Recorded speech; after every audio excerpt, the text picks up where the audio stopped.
Ang gabing iyon ay puno ng hindi maipaliwanag na takot. Sa liblib na baryo, si Tin at si Jap ay naglayas mula sa kanilang mga pamilya, dala ang bigat ng kanilang kalagayan, ang pagbubuntis ni Tin.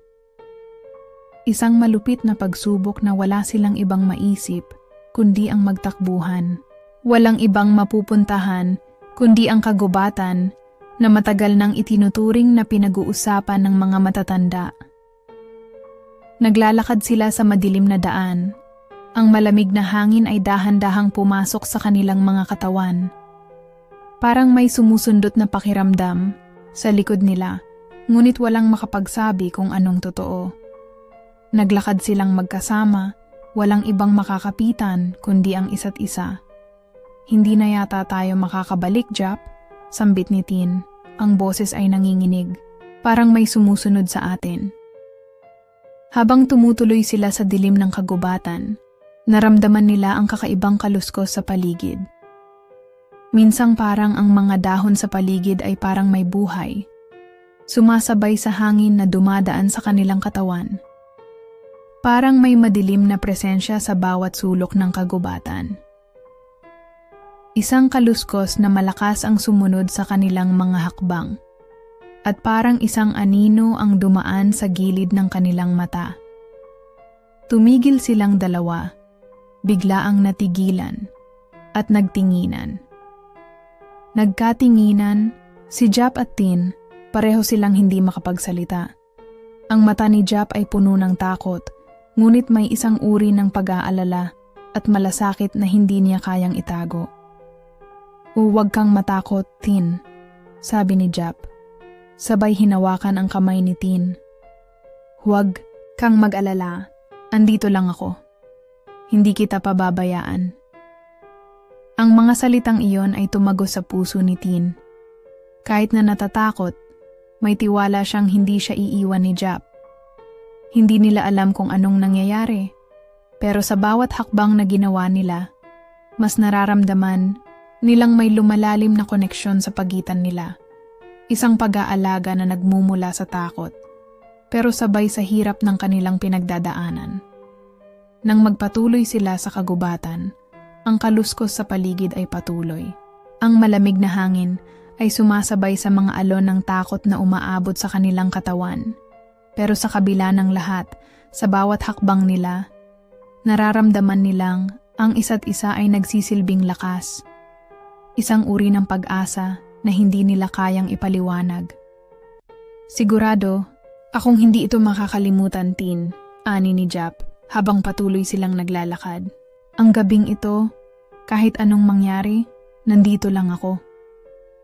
At sa huli, hindi lang ang takot ang kanilang naramdaman sa gabing iyon, kundi ang unti-unting paglago ng isang bagong koneksyon na mas malalim kaysa sa mga simpleng salita. Ang kwento ni Jap at Tin ay nagsimula pa sa isang baryo kung saan ang lahat ay tahimik, pero may kasamang matinding takot. Isang baryo na puno ng mga kwento tungkol sa mga nilalang na hindi nakikita, mga engkanto at aswang na nagkukubli sa dilim ng kagubatan. At si Tin, kahit bata pa, ay naririnig na ang mga kwentong iyon mula sa kanyang lola tuwing gabing mahangin.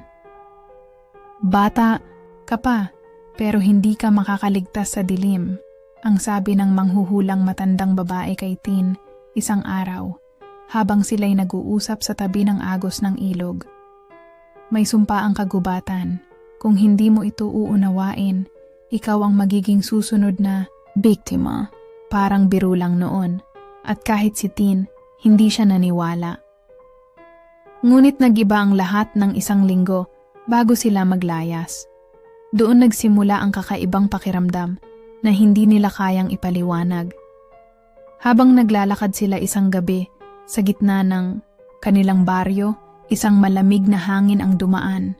At pagkatapos ay narinig nila ang isang hindi maipaliwanag na tunog. Parang huni ng ibon, pero malayo. Hindi ito tulad ng karaniwang tunog na naririnig nila sa kagubatan. Ang tunog na iyon ay tila may sinasabi, at kung titigil ka sa pakikinig, mararamdaman mong may dalang mensahe. Isang babala. Anong klase ng ibon yon? Tanong ni Tin habang naririnig nila ang huni. Hindi ba't hindi naman may huni sa ganitong oras ng gabi? Siguro may iba lang talagang hayop, sagot ni Jap. Ngunit may pag-aalala sa kanyang mga mata. Hindi rin siya makapaniwala sa naririnig, pero sa bawat kaluskos ng hangin, parang may umaabot na takot sa kanila. Bago pa nila maramdaman ang mas matinding takot, nagsimula nang magbago ang kanilang relasyon. Lalo na si Jap, nagkaroon siya ng mas matinding takot sa pamilya niya. Sa mga magulang niyang nagdidikta ng buhay, hindi na nila kayang itago ang kanilang nararamdaman. Si Tin na nagbuntis, at si Jap na hindi kayang tumiwalag sa pamilya na ang gusto lamang ay ibahin ang kanilang landas. Hindi ko na kaya, Tin, sabi ni Jap habang sila'y naglalakad sa isang madilim na kalsada. Hindi ko na kaya ang mga pagsubok mula sa pamilya ko. Hindi nila maintindihan. Kaya't ang pinili ko, ikaw. Hindi ko kayang mawalan ka. Naging mabilis ang desisyon nilang maglayas. Ngunit hindi nila inaasahan na ang kanilang pagtakas ay magdadala sa kanila sa isang mas malalim na takot. Sa gabi ng kanilang paglayas, wala na silang ibang inisip kundi ang magtago. Maghanap ng lugar na malayo sa mga mata ng kanilang pamilya. Ngunit ang kagubatan na kanilang tinahak ay tila may mas masamang lihim na maghahatid sa kanila sa isang hindi inaasahang pagharap sa hindi lamang ang takot ng pamilya, kundi sa mas malupit na kababalaghan. Siguro naman, hindi totoo yung mga kwento na naririnig natin, sabi ni Tin, habang sinusubukan niyang magpatawa at takpan ang kanyang takot. Minsan lang kasi tayo magkasama, Jap. Kaya hindi ko nauubusin ang gabi ko sa pagpapanggap na takot ako. Ngunit habang patuloy silang naglalakad, at habang ang bawat hakbang nila ay nagiging mas mabigat, ang kaluskos sa paligid ay mas tumitindi. Mas marami silang naririnig, mga tunog na hindi maipaliwanag. Kung titingnan mo lang, walang ibang naririnig kundi ang hangin. Pero sa bawat kaluskos na umaabot sa kanilang pandinig, tumitindi ang kanilang takot. Ang takot na hindi nila kayang saksiin at hindi nila kayang ipaliwanag. Bilang pagtatangka na mapawi ang kaba, napilitan si Tin ng ngumiti. Huwag mong isipin yon, Jap. Siguro naman may dahilan kung bakit tayo naririto ngayon. Pero sa mga mata niyang puno ng takot, hindi pa rin matanggal ang hirap sa kanyang dibdib. Pilit nilang nilabanan ang takot na unti-unting sumasakop sa kanilang mga katawan. Ngunit ang kanilang paglayas, sa kabila ng mga pagsubok, ay nagdadala sa kanila sa isang paglalakbay na puno ng hindi inaasahang kababalaghan. Isang pagsubok na magtutulak sa kanila na magtiwala hindi lamang sa isa't isa, kundi sa mga kwento ng kagubatan at sa mga takot na hindi pa nila kayang pag-usapan. Habang naglalakad sila sa kagubatan, naramdaman nila ang isang malamig na hangin na dumapo sa kanilang balat. Ang hangin na ito, hindi normal. Parang may dala itong kabuntot na lamig mula sa kailaliman ng kagubatan. Kasabay ng malamig na hangin, dumaan ang mga anino sa mga puno. Parang mga anino ng mga nilalang na hindi nila kayang makita, ngunit tiyak nilang naroroon. Ang mga tunog sa paligid ay naging mas matalim, parang bawat yapak nila ay tumutok ng mga mata sa kanilang likuran. Nagsimulang magbago ang paligid. Ang mga halaman ay tila nagiging mas makapal, at ang mga daan ay nagiging mas mahirap tahakin. Wala silang ibang marinig kundi ang kanilang mga hakbang at ang kaluskos ng mga dahon. Ngunit may iba pang tunog, isang kaluskos mula sa kisame ng bahay na kanilang pinagtuluyan noong unang gabi nila sa kagubatan. Tin, narinig mo ba yon? Tanong ni Jap, ang mga matay ng laki, puno ng kaba. Tila ba isang malamig na pakiramdam ang dumapo sa kanyang balat? At ang bawat tunog na umabot sa kanyang tainga ay nagdulot ng higit pang takot. Naramdaman ni Tin ang pagnanamlay ng kanyang katawan. Ang mga kamay niya ay nagiging malamig at nanginginig, at ang boses niya ay halos hindi marinig. Hindi ko na kaya, sagot ni Tin. Ang mga mata niya ay lumuluha ng takot. Parang may sumusunod na sa atin. Hindi ko alam kung ano, pero may kasunod na anino. Hindi ko kaya, Jap. Si Jap ay nagtakip ng pangil. Hindi alam kung paano ipaliwanag ang nararamdaman. Wala tayong magagawa kundi magtulungan, Tin. Hindi natin alam kung anong klaseng nilalang ang sumusunod sa atin, pero kailangan nating magtulungan. Ang kanilang mga hakbang ay nagsimulang maging mabigat. Parang may mga puwersang humihila sa kanilang mga katawan pababa. Ang kalangitan ay tila namumuo ng dilim. Ang mga ulap ay nagsimula ng magtakip sa buwan, na para bang nilalayuan ang liwanag upang hindi sila matulungan. Ang kagubatan ay tila lumulunok sa kanila. Pinapalakas ng bawat kaluskos at anino ang kanilang takot. Habang naglalakad sila, ang mga anino sa paligid ay nagsimulang magbago. Parang may mga mata na sumusunod sa kanila mula sa likod ng mga puno, at bawat kanto ng kagubatan ay tila nagiging mas makulimlim. Ang takot na dulot ng mga anino at kaluskos ay patuloy na nagpapalalim sa kanilang nararamdaman. Si Tin ay hindi na kayang itago ang nararamdaman.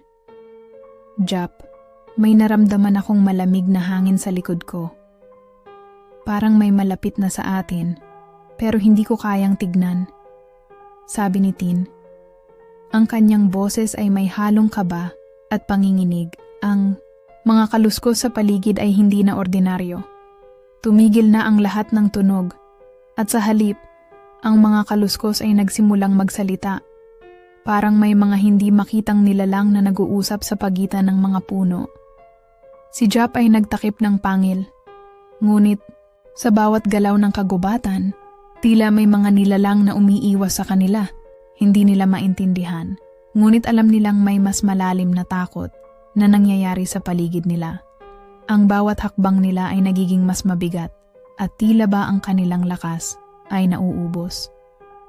Ang takot na dulot ng mga anino at kaluskos ay nagsimulang mangibabaw. Sa bawat sulyap sa paligid, tila ba may madilim na nilalang na patuloy na sumusunod sa kanila. Ang kagubatan ay unti-unting sumisikip sa kanilang mga katawan. Sa kalagitnaan ng takot, nagtanong si Jap, Tin, paano tayo makakalabas? Ngunit si Tin ay hindi nakasagot. Ang mga mata ni Tin ay nakapako sa isang lugar sa malayo, sa likod ng mga puno, kung saan may hindi maipaliwanag na liwanag na nagsisimulang kumislap. Ang kagubatan ay patuloy na nagiging mas malupit, at si Tin at Jap ay nauubos sa bawat hakbang na kanilang tinatahak. Ngunit sa kabila ng lahat ng ito, ang kanilang koneksyon ay patuloy na lumalalim. Sila lang ang may kapangyarihan na magtulungan, at sa kabila ng takot, alam nilang kailangan nilang magtiwala sa isa't isa upang makalabas sa kagubatang ito. Habang ang bawat kaluskos ay nagiging mas malakas, sumasabay ang hangin sa kanilang mga hininga. Lalong lumalala ang pakiramdam na parang may nakabantay sa kanila, isang nilalang na hindi nila kayang ipaliwanag. Habang tumatahak sila sa madilim na kagubatan, bigla na lang may isang matandang babae na lumitaw sa kanilang daraanan. Nakatayo siya sa isang kanto, parang nanggaling mula sa wala. Ang kanyang itsura ay parang napakabilog ng kanyang mga mata, at ang kanyang kamay ay nanginginig. Ang kanyang pagkakatigil ay nakaka-alarm. Pero hindi nila matanggihan ang matandang babae. Hindi ninyo dapat tinatahak yan, lalo na't gabi, sabi ng matanda. Ang boses ay mahina at may kasamang babala. Huwag ninyong subukang manggulo sa mga nilalang ng kagubatan. Magtago na kayo. Babalik kayo sa kung anong tinakasan ninyo. Tumigil saglit si Tin. Ang kanyang mga mata ay puno ng pag-aalala, ngunit may matinding curiosity din. Lumapit siya ng kaunti sa matanda at tinanong, Ano po bang nangyari dito? Bakit po kami pinapaalis? Hinawakan ng matanda ang kanyang mga braso at tinitigan si Tin. Ang matay may nakatagong pangako na tila hindi kayang ipaliwanag.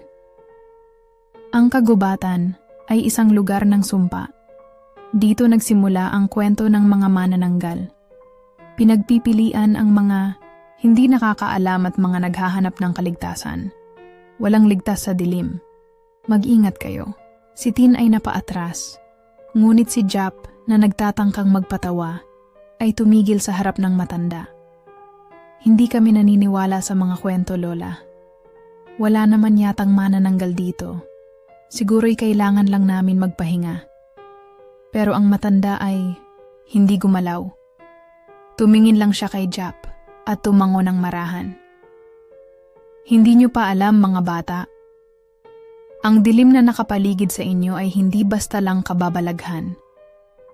Kung makikinig kayo sa mga kwento, malalaman ninyo ang mga tunay na takot. Ang tinig ng matanda ay tila isang malalim na banta. Nang biglang mawala ang matanda sa kanilang paningin, parang nawawala sa hangin, nagpatuloy silang maglakad, ngunit ang kanilang takot ay lumalim. Habang nagpapatuloy sila sa kagubatan, naramdaman nilang nagsimula ng magbago ang paligid. Ang bawat kaluskos ng dahon at bawat hakbang ng kanilang mga paa ay tumataas ang tensyon.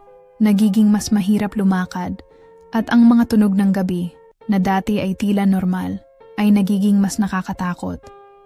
Ang hangin ay parang may dala ng iba, isang pakiramdam na hindi nila maipaliwanag. Naramdaman nilang ang mga mata ng kagubatan ay nakatingin sa kanila at ang bawat anino ay may buhay. Nagsimula ng mag-iba ang kanilang mga damdamin. Naging mas matalim ang bawat kaluskos at habang lumalalim ang gabi, lalong tumitindi ang kanilang paranoia. Sa mga ulap sa kalangitan, may parang mga mata na nagmamasid at ang dilim ay tila lumalamon sa kanilang paligid. Jap, parang may sumusunod na sa atin, bulong ni Tin. Ang kanyang boses ay may kasamang kaba. Hindi ko na kayang maglakad pa. Si Jap, na nagsimula ng makaramdam ng mas malalim na takot, ay humawak sa kamay ni Tin. Huwag kang mag-alala. Tin, andito lang ako, magtulungan tayo, okay? Nagsimula na silang maglakad ng mas dahan-dahan. Ang kanilang mga mata ay palaging nakatutok sa mga anino at ang kanilang mga puso ay mabilis na tumitibok. Ang hangin ay patuloy na nagsisilbing paalala ng presensya ng isang hindi nakikitang panganib. Hindi pa rin nila alam kung anong klaseng nilalang ang sumusunod sa kanila. Ngunit ang bawat hakbang nila ay nararamdaman nilang may mga mata sa dilim. Si Jap, bilang tagapagtanggol, ay patuloy na nagmamasid sa paligid, nag-iisip ng paraan kung paano nila malalampasan ang dilim na bumabalot sa kanilang mga katawan. Habang si Tin, na mas lalapit sa kanya sa bawat delikadong hakbang, ay nagtatangka, ring magpatawa, ngunit ang takot sa kanyang mga mata ay hindi kayang itago. Kung may mangyaring masama sa atin, Jap, sabi ni Tin, habang naglalakad, at least magkasama tayo, hindi ba? Si Jap, na hindi na kayang magsalita, ay nagbigay ng mahinang ngiti at hinawakan ang kamay ni Tin ng mahigpit. Wala kang dapat ipag-alala, Tin. Hindi kita iiwan. Hindi kita pababayaan. Habang patuloy silang naglalakad, naramdaman nilang isang malupit na presensya ang nagsusunod sa kanila, isang nilalang na hindi nila kayang makita, ngunit alam nilang nandyan lang, nag-aabang sa dilim. Ang mga palatandaan ng panganib ay patuloy na lumalapit, at ang kanilang relasyon ay naging isang pag-asa na lamang sa gitna ng nakakatakot na kagubatan. Ang takot na nararamdaman nila ay hindi lamang pisikal, kundi isang pagsubok sa kanilang tiwala at lakas. Isang pagsubok na magtatakda sa kanila sa huling laban sa mga nilalang ng dilim.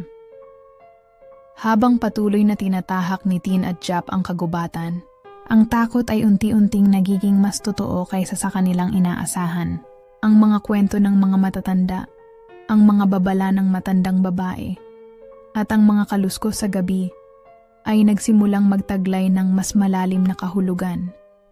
Hindi na nila kayang baliwalain ang mga ito. Isang gabi, pagkatapos ng isang mahabang araw ng paglalakad, naghanap sila ng maliit na lugar na pwedeng pagpahingahan. Pumasok sila sa isang abandon at lumang bahay na matagal nang iniwan ng tao. Dito sila nagdesisyong magpahinga, subalit hindi nila alam na sa mismong gabing iyon ay magbabago ang lahat.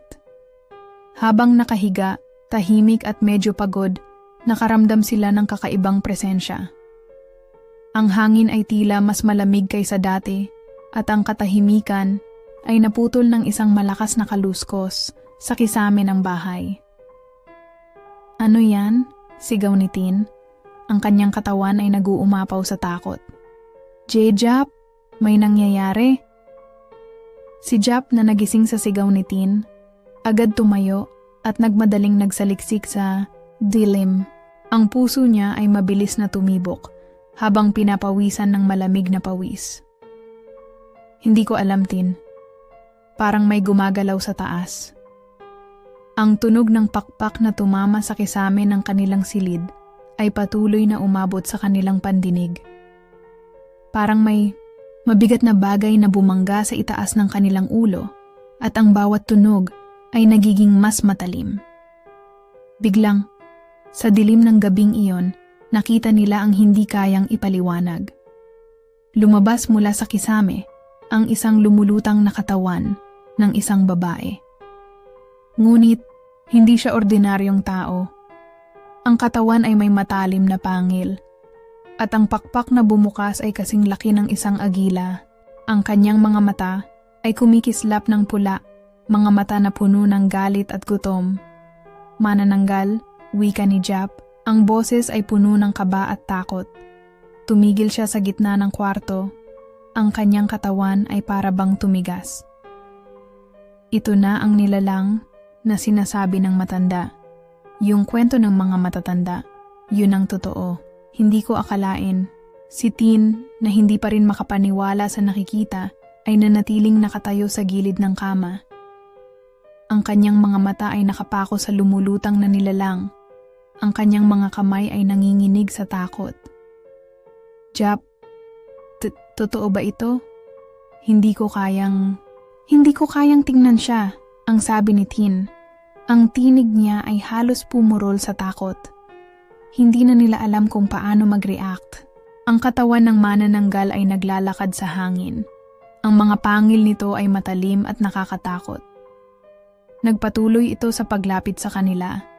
At sa bawat hakbang ng nilalang, naramdaman nila ang isang malamig na hangin na nagdudulot ng panginginig sa kanilang mga katawan. Sa bawat pagsubok nilang mag-isip ng plano, wala silang makita kundi ang naglalakihang pakpak na bumangga sa kisame. "Hindi ko na kaya, Jap. Paano na tayo?" Umiiyak na tanong ni Tin, ang mga matay puno ng takot. "Hindi tayo makakaligtas dito. Hindi ko kayang labanan siya." Ngunit si Jap, na nakatayo sa gitna ng silid, ay hindi bumitiw. "Hindi ko kita iiwan, Tin. Ang kwento ng mga manananggal, hindi iyan ang katapusan. Kailangan natin labanan. Kailangan nating lumaban." Mabilis na kinuha ni Jap ang ilang bagay sa paligid, mga krus, asin, at bawang na kanilang tinago mula sa mga nakaraang babala. Sa bawat galaw ng manananggal, patuloy silang nag-iwas, ngunit hindi nila alam kung hanggang kailan nila kayang takasan ang nilalang. Sa bawat hakbang, ang takot at adrenaline ay nagsama sa katawan nila, ngunit ang lakas na naidulot ng kanilang pagmamahal sa isa't isa ay hindi nila matitinag. "Magkasama tayo sa laban na ito," wika ni Jap, ang boses ay puno ng tapang. "Hindi kita iiwan." Ngunit sa kabila ng kanilang tapang, alam nilang ang masamang nilalang na ito ay hindi basta-basta matatalo. Ang bawat galaw nito ay tila may layuning takutin at sirain sila, at ang kanilang labanan ay hindi pa tapos. Ang pagdapo ng manananggal sa kisame ay nagbigay ng isang malupit na sigaw. isang sigaw ng takot na nagsasabing, hindi pa nila natutuklasan ang tunay na takot na naghihintay sa kanila. Habang ang manananggal ay patuloy na lumulutang sa paligid, nila ang takot na kanilang nararamdaman ay naging isang matinding pagsubok, isang laban na maghuhubog sa kanilang lakas at tapang. Walang ibang magagawa kundi magdesisyon. Hindi na nila kayang tumakas pa. Ang gabi ay hindi pa tapos, at ang nilalang na ito ay nagpapakita ng malupit na mukha ng takot. Ngunit hindi nila kayang magpatalo. Hindi nila kayang mawala ng pag-asa. Hindi natin pwedeng tumakas, wika ni Jap. Ang kanyang mga mata ay nagsisilibing palakas. Kailangan nating labanan ito. Ang mga kwento na narinig natin, may mga paraan sila. Kung gusto nating makaligtas, kailangan nating gamitin yung mga tinuro. Si Tin ay naghanap sa bag na dala-dala nila. May mga bawang, asin, at ilang mga krus na kanilang natagpuan sa mga bahay na tinuluyan nila. Ang mga ito ay mga simbolo ng proteksyon, at ayon sa mga kwento ng matatanda, may kapangyarihan ang mga ito laban sa mga nilalang ng dilim. Ang bawat kagamitan ay may dalang kasaysayan, at ngayon ay magiging sandata nila sa laban na ito. Tin, maghanda ka. Magsimula ka ng ritual, sabi ni Jap. Ang boses niya ay puno ng tapang, ngunit may kalakip na takot. Hindi ko alam kung magtatagumpay tayo, pero wala tayong ibang pagpipilian. Si Tin, kahit nanginginig pa, ay nagsimulang magdasal at maglatag ng bawang at asin sa paligid ng kanilang silid. Ang mga krus ay pinagmulan ng liwanag, at sa bawat simbolo na inilatag nila sa paligid, naramdaman nilang may ilang puwersa ng proteksyon na nagsimulang magdulot ng lakas. Ang mga mata ni Tin ay nakapako sa mga nilalang ng dilim, hindi malaman kung ano ang susunod na mangyayari, ngunit hindi siya tumigil sa kanyang ginagawa. Bilang tayo, Tin, wika ni Jap, sabay na naglatag ng mga krus sa bawat sulok ng silid. Huwag kang matakot. Laban tayo. Ang manananggal ay patuloy na umikot sa paligid. Ang mga mata nito ay sumisilip sa kanilang mga galaw, ngunit sa bawat hakbang nila at sa bawat galaw ng kanilang mga kamay, tila naramdaman nila ang mga hadlang na ginawa nila upang maprotektahan ang kanilang sarili. Hindi nila alam kung magkakaroon ba ito ng epekto, ngunit isang bagay ang sigurado, hindi sila magpapatalo. Habang patuloy ang kanilang ritual, may mga sandali ng katahimikan. Ang mga kaluskos sa kisame ay nawala, at ang mga anino sa paligid ay tila naglaho. Ngunit hindi sila nakampante. Alam nilang ang manananggal ay hindi titigil hanggat hindi sila lubos na nadidiktahan ng takot. Tin, tinawag ni Jap. Ang kanyang boses ay mas malambing ngayon. Kaya natin to, laban lang. Si Tin, na unti-unting nawawala ang kaba, ay tumingin kay Jap. Hindi ko alam kung paano ko magagampanan ito, pero basta't andyan ka, Jap, sigurado akong makakaya natin. Nagkatinginan silang dalawa at sa gitna ng dilim, nagsimulang magkaugnay ang kanilang mga kaluluwa. Ang mga takot na dulot ng manananggal ay naging pagkakataon upang mapalakas ang kanilang relasyon. Ang bawat galak na dulot ng kanilang pagtutulungan ay nagbigay ng bagong lakas, isang lakas na magdadala sa kanila sa isang mas matinding laban. Ang manananggal ay muling umatake. Ang pakpak nito ay sumalubong sa kisame, at ang malamig na hangin ay nagsimulang magpalakas. Ngunit sa bawat pagsubok na dumaan, lalong lumalakas ang tapang ni Jap at Tin. Sa kabila ng takot at ang dilim na kumikilos sa paligid, nagsimulang magtiwala si Tin kay Jap ng mas malalim. Ang tapang ni Jap, ang malasakit sa kanya, ay nagbigay ng lakas upang patuloy silang lumaban. Walang makakalusot sa atin, sabi ni Jap. Ang kanyang tinig ay puno ng tapang. Hindi tayo bibitaw. Laban tayo hanggang dulo. Sa bawat sandali ng takot, Nagkakatuwaan pa rin sila. Ang pagtulong sa isa't isa, ang pag-iingat sa bawat hakbang, at ang mga salitang nagsusustento sa kanilang lakas. Sa kabila ng dilim at kababalaghan, nakita ni Tin ang katapangan na nagmumula kay Jap, at si Jap ay nakita ang tibay ni Tin sa kabila ng lahat ng ito. Sa kanilang pagmamahal at pagtutulungan, may pag-asa pa silang magtagumpay laban sa dilim na nag-aabang. Ang dilim sa kagubatan ay tila isang matinding kaaway na hindi tinatablan ng liwanag. Ang manananggal na ngayon ay ipinakita ang buong galit at lakas ay parang isang dambuhalang nilalang na nabubuhay mula sa pinakamatinding takot ng mga tao. Ang pakpak ng manananggal ay bumangga sa kisame.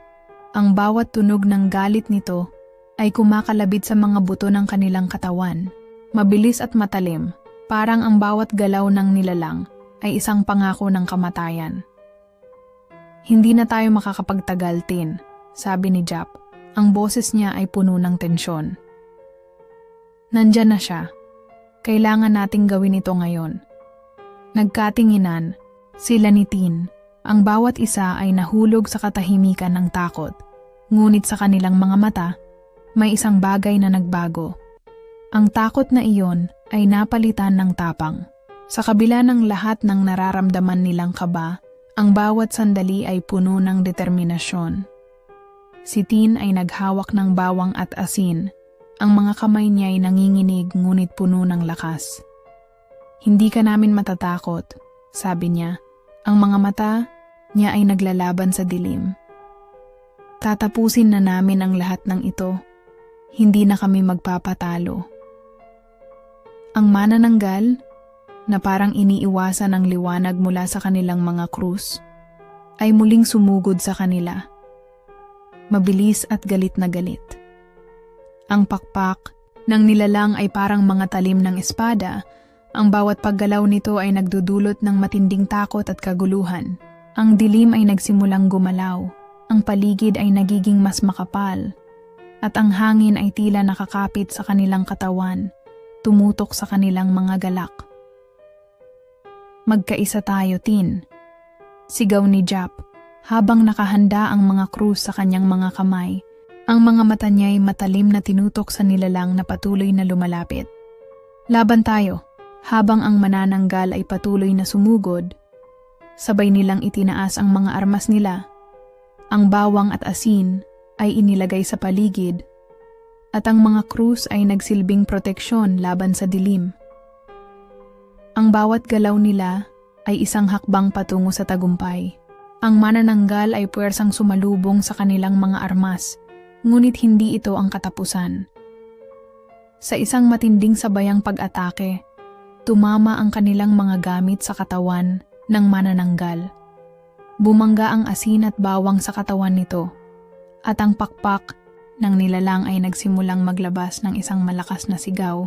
Ang sigaw ay parang isang pagsabog na sumabog sa dilim. Isang tunog na nagpasabog ng katahimikan. At sa kalagitnaan ng kaguluhan, naramdaman nilang ang dilim ay nagsimulang maglaho. Nagpatuloy ang pagsabog ng tunog, at ang manananggal ay napilitan nang umatras. Ang mga mata nitong pula ay sumabog sa isang dilim na parang walang katapusan. Ngunit hindi sila tinatablan ng takot. Laban sila, hindi lang dahil sa takot na nararamdaman, kundi dahil sa lakas ng kanilang pagsasama. Ang kanilang pagmamahal sa isa't isa, ang kanilang pagtutulungan, ay ang tanging sandata laban sa dilim na kumikilos. Wala na, sigaw ni Jap. Ang boses niya ay puno ng sigla at tapang. Matapos na to. Sa kanilang harapan, ang manananggal ay nagsimulang maglaho. Ang dilim na bumabalot sa kanilang katawan ay naglalaho din. Ang mga pakpak ng nilalang ay dahan-dahang nawawala at ang kanyang katawan ay nagsimulang magbago, na tila unti-unting nawawala sa kanilang mga mata. Ang takot na nagbigay takot sa buong kagubatan ay nagsimulang mawala. Lahat ng nakapaligid sa kanila ay napuno ng liwanag, at ang hangin na dati ay malamig at nakakabahala ay naging mas magaan. Nagpahinga sila. Ang mga katawan nila'y napagod at puno ng sugat, ngunit sa gitna ng lahat ng ito, nagiiwan sila ng isang tagumpay.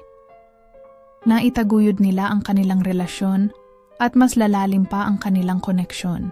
Ang kagubatan, na dati puno ng takot, ay ngayon ay isang lugar na puno ng pag-asa. Ang kanilang tapang ay nagbigay liwanag sa dilim. Sa kabila ng lahat ng iniwasan nilang takot, sa gitna ng dilim at kalaban, natutunan nilang hindi nila kailangang mag-isa.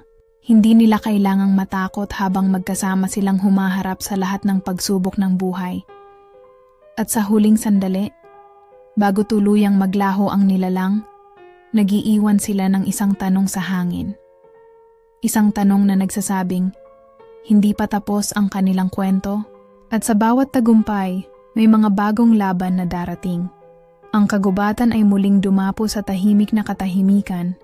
Ang mga anino ay dahan-dahang naglaho, at ang mga kaluskos ng mga dahon ay nagsimulang humina.